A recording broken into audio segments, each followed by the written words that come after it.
Morning વિદ્યાર્થી મિત્રો, ગયા લેક્ચરની અંદર વનસ્પતિ અંતસ્થ રચનામાં આપણે પેશી તંત્રનો અભ્યાસ કર્યો. પેશી તંત્રમાં આપણે જોયું અધિસ્તરીય પેશી તંત્ર, ત્યારબાદ આપણે જોયું આધારોતક તંત્ર અને ત્યારબાદ આપણે જોયું વાહક પેશી તંત્ર.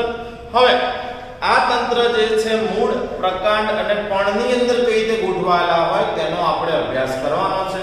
તો સૌથી પહેલા આજે જે આપણે ભણવાનું છે તે છે લાક્ષણિક દ્વિદળી મૂળની અંતસ્થ રચના. આપણે જે ભણવાનું છે તે છે લાક્ષણિક દ્વિદળી મૂળ જે છે તેની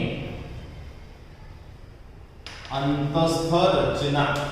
ઓકે, હવે અહીંયા મેં તમને લાક્ષણિક દ્વિદળી મૂળ જે છે એની અંતસ્થ રચનાની આકૃતિ દર્શાવેલી છે. હવે સમજો કે જે મૂળ હોય, જેમ કે આ મૂળ છે, આ મૂળનો એક ભાગ છે, એનો આપણે છેદ લઈએ તો છેદ તો આપણને આવો ગોળ મળ્યો હશે, બરાબર.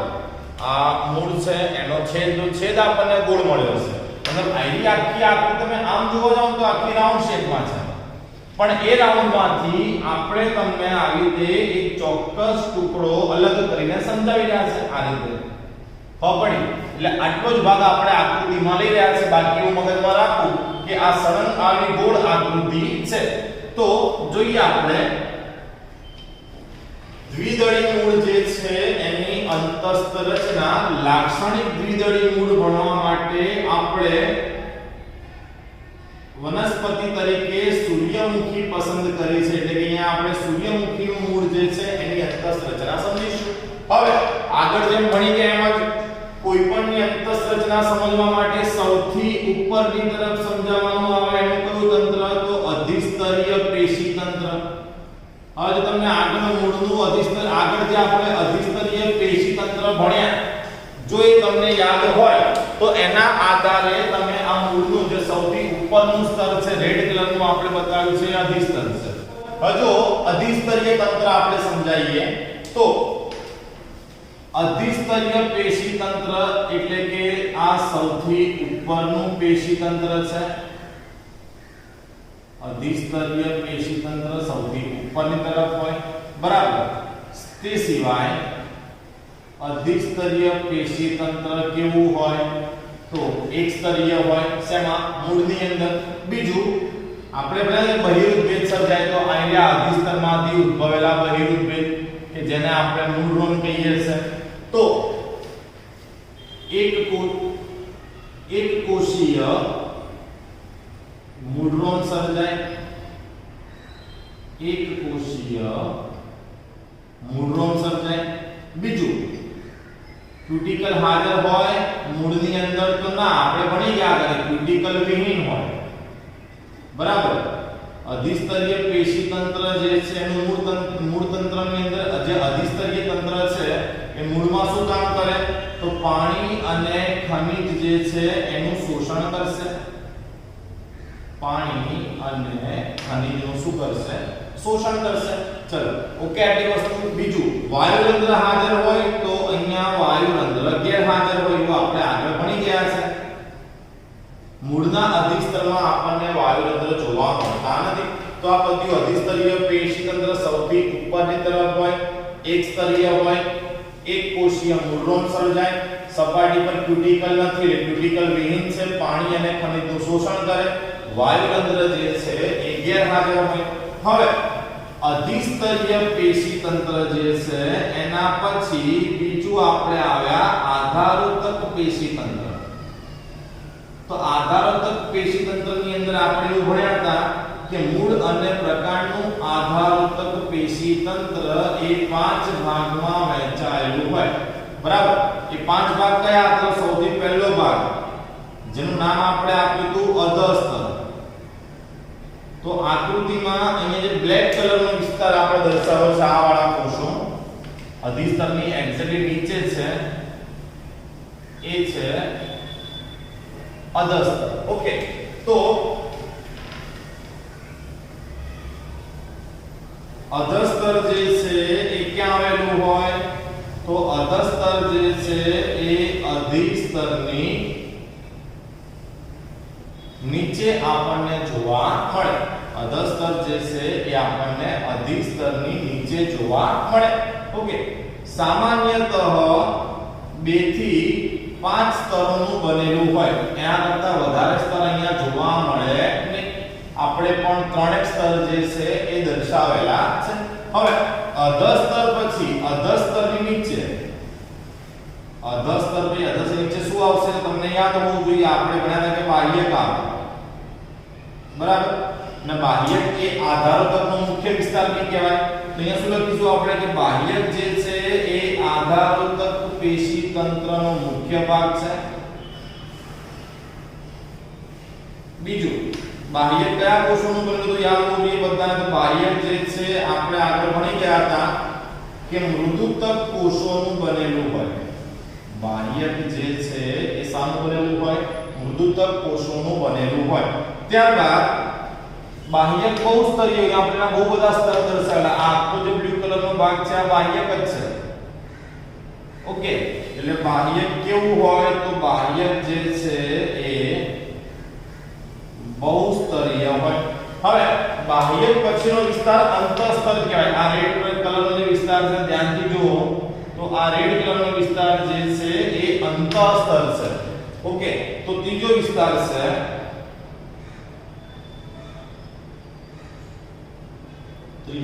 લઈએ આપણે આધારતક તંત્રની અંદર અંતઃસ્તર. તો અંતઃસ્તર ક્યાં હોય? બાહ્યકની નીચે. બાહ્યકની નીચે. અને કયા કોષોનું બનેલું હોય? તો મૃદુતક કોષોનું બનેલું જોવા મળે. અંતઃસ્તર આપણને મૃદુતક કોષોનું બનેલું જોવા મળે. હવે જ્યારે મૂળનું અંતઃસ્તર ભણતા હોઈએ ત્યારે તમારે એક વિશેષ ઘટના સમજાવવી પડે કે મૂળ જે છે, મૂળના અંતઃસ્તરની ફરતે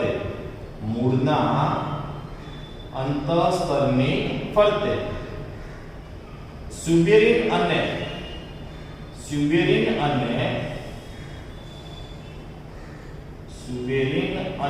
લિગ્નિન યુક્ત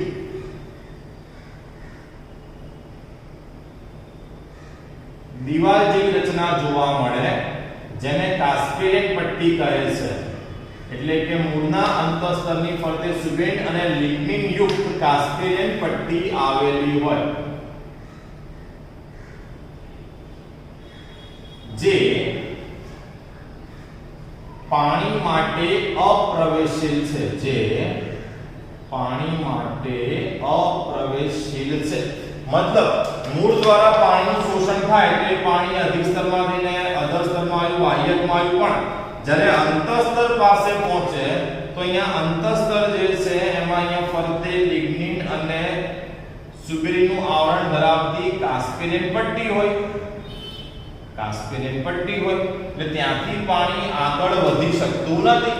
પણ જો પાણીને આગળ સુધી લઈ જવું હોય તો અહીંયાથી પાણીનું દબાણપૂર્વક વહન કરવું પડે. મૂળના અંતઃસ્તરમાંથી પાણીનું દબાણપૂર્વક વહન કરવું પડે. આવા દબાણપૂર્વકના વહનને પારપટલ વહન કહે છે. પારપટલ વહનનો ટોપિક આપણે ભણવાનો આવશે 11મા ચેપ્ટરમાં.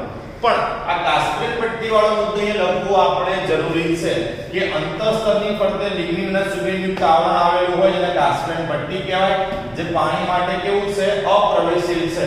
તો આની સાથે અંતઃસ્તર જે છે એ પૂરું થયું. અંતઃસ્તર જે છે ત્યારબાદ ચોથો વિસ્તાર કયો હતો? તો ચોથો વિસ્તાર જે હતો આપણી પાસે એ હતો પરિચક્ર. બરાબર, તો અહીંયા તમે જુઓ આ રેડ કલરનું અંતઃસ્તર પછી અંદર જે બ્લેક કલરના કોષો મેં બતાવ્યા એ પરિચક્ર છે. ઓકે, તો પરિચક્ર ક્યાં હોય? અંતઃસ્તરની અંદર.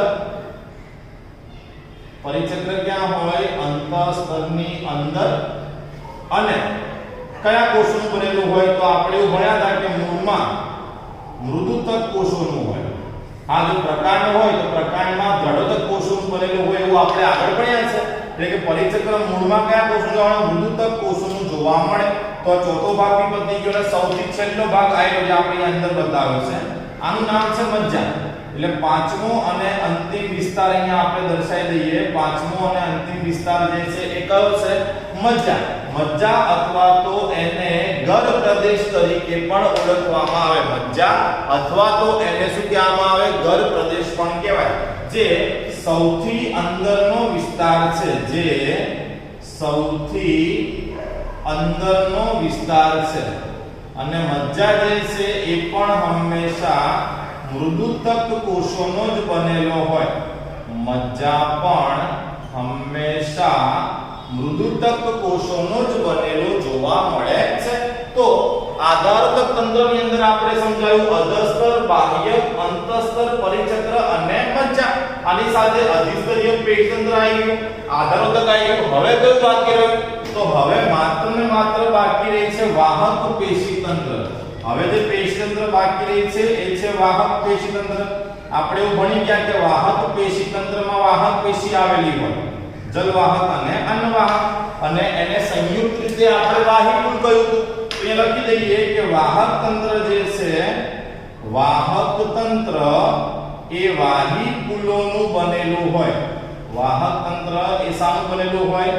વાહિકુલોનું બનેલું હોય. અહીંયા મૂળમાં આપણને હંમેશા અર્યવાહિકુલ જોવા મળે. હવે અર્યવાહિકુલ એટલે શું એ આપણને ખબર હોવી જોઈએ, કારણ કે વાહક તંત્રમાં આપણે વાહિકુલના બધા જ પ્રકારો ભણ્યા હતા. તો અર્યવાહિકુલ જોવા મળે, અને વાહક તંત્ર વાહિકુલનું બનેલું હોય. અર્યવાહિકુલ જોવા મળે અને બહિરારંભી હોય. અને કેવું હોય? બહિરારંભી. આને સમજીએ. પેલા અહીંયા આપણે આકૃતિમાં વાહિકુલ દર્શાવી દઈએ. તો જો આ જલવાહક પેશી, આઈ જલવાહક પેશી, બરાબર. આ જલવાહક પેશી જે છે, પછી એના એકાંતરે કઈ પેશી આવેલી હોય? તો એના એકાંતરે આવેલી હોય અન્નવાહક પેશી. ઓકે. પછી ફરીથી આ જલવાહક પેશી, અહીંયા પણ આ જલવાહક પેશી, અને આ પણ જલવાહક પેશી. ઓકે. જલવાહક પેશી પછી કઈ પેશી આવશે? તો અન્નવાહક પેશી આવશે. જલવાહક પેશી પછી કઈ પેશી આવશે? અન્નવાહક પેશી. આ થઈ ગયા અર્યવાહિક. હવે બહિરારંભી એટલે શું? તો જો જલવાહક પેશી હોય એનો શરૂઆતનો સાંકડો છેડો જે છે એને આદિદારુ કહેવાય. શરૂઆતનો સાંકડો છેડો આદિદારુ કહેવાય, અને અંતિમ જે પહોળો છેડો છે એને અનુદારુ કહેવાય. હવે અહીંયા આદિદારુ ભાગ એટલે કે પરિઘ બાજુ છે. ઓકે. શરૂઆત ક્યાં થાય? પરિઘ તરફ. અને પૂરી ક્યાં થાય? અહીંયા કેન્દ્ર તરફ. એટલે અનુદારુ જે છે કેન્દ્ર તરફ છે. તો શરૂઆત પરિઘથી થઈ એટલે આને કીધું બહિરારંભી, બહારથી આરંભ થયો છે. જો આ ઊંધું હોત, આદિદારુ કેન્દ્ર તરફ હોય અને અનુદારુ જે છે, સોરી, આદિદારુ જે કેન્દ્ર તરફ હોત અને અનુદારુ પરિઘ તરફ હોત, તો એને આપણે કે અંતરારંભી. સમજો, હું તમને સમજાવું. અહીંયા જોઈએ આપણે આ વસ્તુને આ રીતે આપણે આ ભાગ બતાવેલો છે, બરાબર. એમાં અત્યારે ગોઠવણી આ રીતની છે.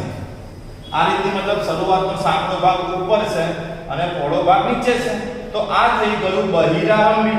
પણ જો ઘટના ઊંધી હોત, આ રીતે હોત, એટલે કે આદિદારુ જે છે એ મજ્જા તરફ હોત અને અનુદારુ જે છે પરિઘ તરફ હોત, તો આને આપણે શું કે? આને આપણે કે અંતરારંભી. ફરીથી આદિદારુ પરિઘ તરફ છે અને અનુદારુ જે છે મજ્જા એટલે કેન્દ્ર તરફ છે, તો આને બહિરારંભી તરીકે ઓળખવામાં આવે. તો વાહક તંત્ર જોયું આપણે. વાહક તંત્ર વાહિકુલનું બનેલું હોય, અર્યવાહિકુલ હોય અને બહિરારંભી હોય. બીજું આપણે ખાસ યાદ રાખજો, સંયોગી પેશી. નવો શબ્દ છે આપણા માટે, સંયોગી પેશી. તો સંયોગી પેશી એટલે શું? તો જો આ જલવાહક, અન્નવાહક, જલવાહક, અન્નવાહક, જલવાહક, અન્નવાહક. હવે એની વચ્ચે આપણને ઘણો બધો અવકાશ દેખાય છે.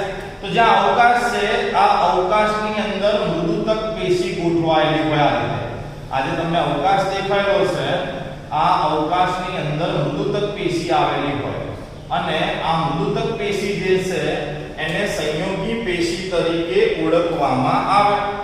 તો લખી દઈએ કે જલવાહક અને અન્નવાહક વચ્ચેના અવકાશમાં, જલવાહક અને અન્નવાહક વચ્ચેના અવકાશમાં રહેલી મૃદુતક પેશીને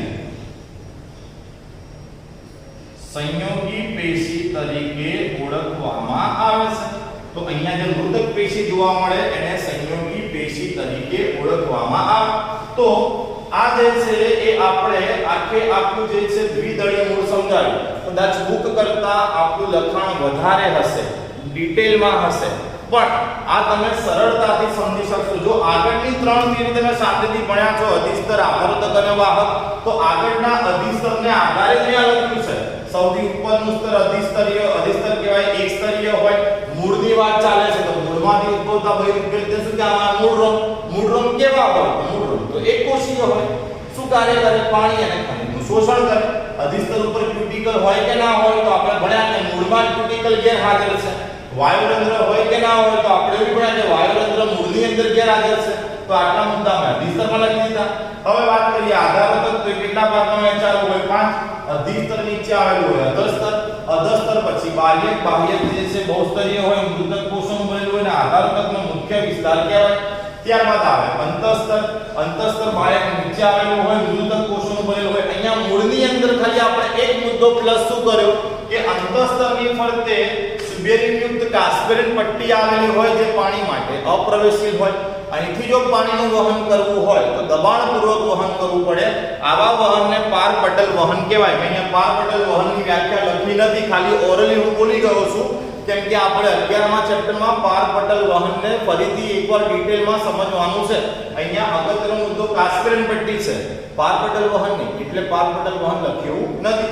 ત્યારબાદ અંતસ્તરની અંદર આવે પરિચક્ર અને એની સૌથી અંદર આવે મજ્જા એટલે કે આયલો પ્રદેશ જે સૌથી અંદર આવેલો છે એ. ઓકે, એના પછી વાહિની. તો અર્યવાહી, જેમાં આ રેડ કલરની તમને દેખાઈ રહી છે એ જલવાહક પેશી અને આ બ્લુ કલરની જે છે એ અન્નવાહક પેશી છે. તો આની સાથે આ લાક્ષણિક દ્વિદળી મૂળ જે છે એ પૂરું થયું. એમાં ખાસ યાદ રાખજો અંતઃસ્તરથી લઈને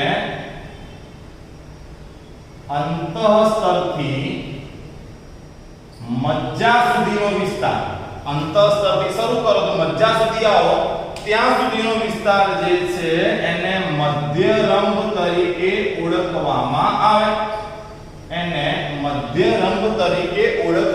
આવે. બીજો એ યાદ રાખજો કે અમે જલવાહક પેશી કીધું 1 2 3 અને 4, અન્નવાહક પેશી પણ 1 2 3 અને 4. તો અહીંયા એક વસ્તુ ખાસ યાદ રાખજો, દ્વિદળી મૂળ હોય તો એની અંદર કાં તો આની સંખ્યા 2 હોય અથવા તો 4 હોય, મતલબ જલવાહક અન્નવાહક 2 હોય, અથવા તો એની સંખ્યા આપણને 4 જોવા મળે. તો જો આપણને દ્વિદળી મૂળનું મધ્યરંભ પૂછાય કે આ મધ્યરંભની માહિતી આપો, તો મધ્યરંભની અંદર એક તો વાહક તંત્ર તો આવે, તો વાહી કુલ કયા છે? અર્ય, એટલે મધ્યરંભ એક તો અર્ય કહેવાય. બરાબર.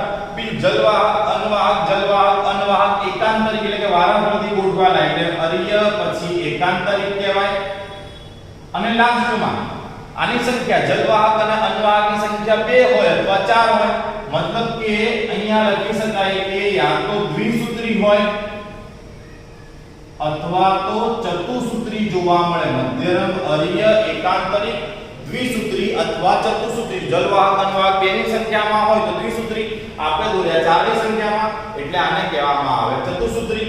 તો આની સાથે આ લાક્ષણિક દ્વિદળી મૂળ પતી ગયું. હવે બુકની અંદર તમને એકદળી મૂળ 3 કે 4 લાઈનમાં આપેલું છે, એથી વિશેષ તમને કશું આપ્યું નથી, પણ આની અંદર તમને એકદળી મૂળ સમજાવી દઉં. જુઓ આકૃતિ જેમ છે એમ નહીં, પણ અહીંયા જે મેં આ દ્વિસૂત્રી અથવા ચતુસૂત્રીનો ઉલ્લેખ કર્યો, અહીંયા 4 દોર્યા છે એટલે ચતુસૂત્રી થયું.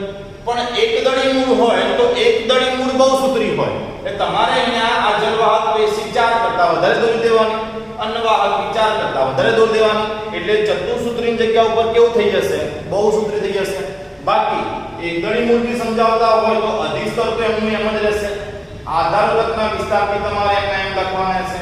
ખાલી અહીંયા તમારે લખવું પડશે જો એકદળી સમજાવતા હોય તો કે અધસ્તરના કોષો જે છે, અધઃસ્તર જે છે તેના કોષો દ્રઢોતક પેશીના બનેલા હોય. આ એક વસ્તુ ખાલી એડ થાય, અને અહીંયા જ્યાં ચતુસૂત્રી છે એની જગ્યા ઉપર આપણે બહુસૂત્રી લખવાનું આવે. ચતુસૂત્રની જગ્યા ઉપર શું આવશે? બહુસૂત્રી. આના સિવાય એકદળી જે મૂળ છે અને દ્વિદળી મૂળ છે એમાં કઈ જ ફરક છે નહીં. મતલબ દ્વિદળી મૂળની અંતસ્થ રચના જે છે એ તો આપણે ભણી જ ગયા, પણ એની સાથે સાથે એકદળી મૂળની અંતસ્થ રચના પણ પૂરી થઈ. તમને બુકમાં જેટલી માહિતી આપી છે એકદળી માટે તમે એકવાર એને વાંચી લેજો. અને જો કંઈ ખબર ના પડે તો તમે કમેન્ટ બોક્સની અંદર જઈને કમેન્ટ બોક્સમાં તમારા જે ક્વેશ્ચન હોય એ લખી શકો છો. એ ક્વેશ્ચનનો ચોક્કસથી તમને કમેન્ટની અંદર આન્સર આપવામાં આવશે. તો ફરીથી કહું છું, આગળની 3 થિયરી આવડતી હશે, દ્વિદળી, આપણે અધિસ્તરીય, આધારોતક અને વાહક, તો આ બધી થિયરી તમને અઘરી નહીં પડે.